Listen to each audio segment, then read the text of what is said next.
猎户家的女人恨死了野狼，不料有朝一日，野狼会咬死鬼子，为自己报了仇，还救下他的孩子。山野里有这样一家猎户，男人打不到什么猎物，经常遭媳妇埋怨，眼看家里就要揭不开锅，嗷嗷待哺的婴儿也没有母乳可喂，家里唯一的母羊成了孩子喝奶的希望。然而他们突然听见绵羊惨叫，男人心想坏了，就赶快拿着猎枪跑了出去。原来是几头狼正在袭击这只羊，男人只是通过大声呼喊想把狼给吓跑。他不想开枪，但有一头狼坚决不走。女人不耐烦地催促男人快些开枪，但男人还是不愿扣动扳机。女人索性一把抢过枪，对着那只狼就捅了过去。险些被打中的狼仓皇逃走，不过那只羊还是不行。拿你的枪烧火棍去吧！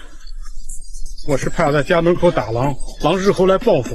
你就是胆子小，怕那些狼。女人还不知道，男人这样做是完全正确的。男人外出打猎，看见2只狼，就在他准备动手之际，顽皮的小狼掉进了山涧。母狼着急，却没有办法救出小狼，只好跑出去找群狼帮忙。猎人想到只靠狼的本领是没有办法把小狼救出来的，所以他干脆摸过去将小狼救了出来。当他看到小狼受有伤，就索性带回家为他治疗。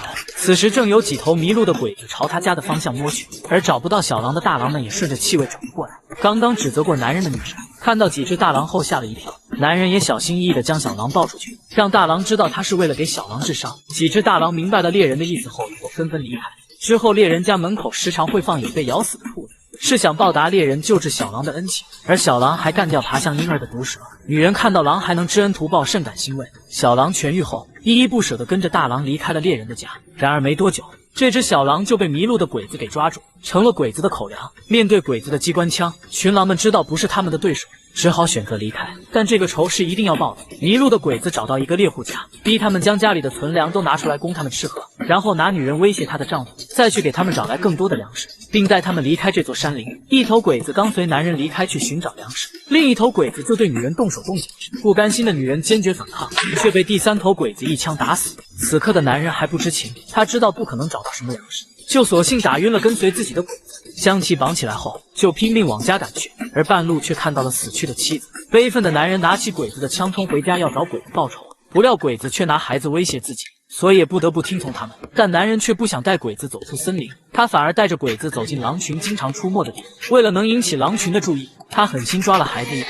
孩子的哭声引起了群狼的注意，他们纷纷跑来。当他们看到是吃了自己狼崽的鬼子，顿时扑咬上去。他们也认出了对自己有恩的猎人，也就没有对他发起进攻。鬼子被活活咬死。狼群不光是救下了猎人父子，也同样算是为猎人的妻子报了仇。